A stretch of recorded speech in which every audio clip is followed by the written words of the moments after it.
ह्या दिसांनी फाटल्या दिसांनी खूप चर्चा झाली थर्ड फ्रंट मिटिंगूय जाल्या बा म्हणून.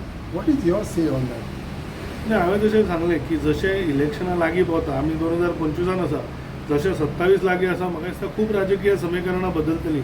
त्यामुळे it will be too early to comment at तुमच्याय सोडून दीस. वयतले थोडे. बट आज तुम्ही एक सांगा म्हाका, जनरली आमी पळयता की रुलिंगान दुसपूस आसप एक एकदां जाता, पण ऑपोजिशनान जेन्ना आसता तेन्ना तुमी एकठांय येवन एक्चुली रुलींग पार्टीच्या अगेन्स्ट लडूंक जाय. पण आज तुम्ही जर काँग्रेसीन पळयलें जाल्यार म्हाका दिसता काँग्रेस लिडर्स हे अमित पाटकराक ऑपोज करपाक चड बिजी आसा rather than opposing the government. आनी ही खंय तरी काँग्रेसीची जाल्ली दुर्दशा दाखयता. त्यामुळे म्हाका दिसता खंयची समीकरणां येता, मागीर आतां तुमी मुद्दम पळयच्यात, तुमी हरियाणा पळया, तुमी छत्तीसगड पळया, तुमी आतां दिल्ली पळया, काँग्रेसीची हालत कितें जाल्या. म्हणजे Congress has scored another zero.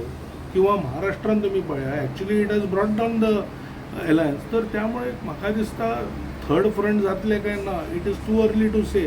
But काँग्रेसीस कितें म्हणटा व्हॅल्यू हॅज गॉन डावन. आणि म्हाका दिसता that is for all of us to see. BJP has no issue whether it is third front, fourth front, fifth front. आज शेवटाक it will be decided by lot of interest आणि counter interest. आज जर तुम्ही आम आदमी party पळयलें, म्हाका दिसता तांकां अलायन्स किंवा पार्टीचे चड पडिल्ले ना. तांकां कशें तरी सांताक्रूज आनी बाणावले सीट मेळ्यार पुरो अशें डेस्परेशन खंय तरी दिश्टी पडटा. त्यामुळे म्हाका अशें म्हणलें हांवें की as 27 elections come closer, I think lot of things will change. So it will be too early to comment on any alliance at this point. But Aam Aadmi Party, AAP leaders are also working in many constituencies. फाटल्या भाशेन तेणी म्हटलेलें they also want to expand there. So why you are saying only Santa Cruz and Banawali? नाही, आता तुवें जर आम आदमी पार्टीची growth पयली, दे वर इन एट 6% इन 2017. मागीर तांणी लिडरशीप चेंज केली आनी they were again back to 6%. So तांचो growth theatrics can get you to a certain point, it cannot help you grow. आणि म्हाका दिसता आम आदमी पार्टीचे stagnation actually shows that they have 2 MLAs. But सध्या जर तुम्ही पळयशात जाल्यार I think their entire focus is on these 2 seats. त्यामुळे अलायन्स जातले ना जातले इज अनदर आस्पेक्ट. हांवें तशें म्हणलें की इट्स टू अर्ली.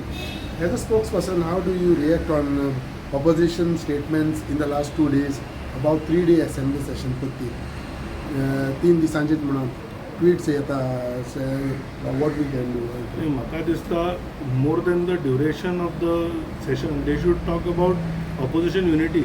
म्हणजे कोण तरी बोर्ड घेवन येता आनी एकटोय तो बोर्ड हातान धरपाक तयार ना. म्हणजे ही जी म्हाका दिसता ऑपोजिशनची स्थिती आसा, थंय RG आसा तो म्हणटा आपूण इंडिया अलायन्सान ना, थंय काँग्रेस म्हणटा की आमी वॉकआउट सांगिल्लो पण कोणेच फॉलो केलो ना. तर हें जे तांच्या मदलो म्हाका दिसता डिफरन्सीस आसा ते तांणी पयलीं सॉर्ट आउट करपाक जाय rather than commenting on the duration. कारण कितलेय दिले तरी म्हाका दिसता हांची झगडी काय सोंपपाची ना.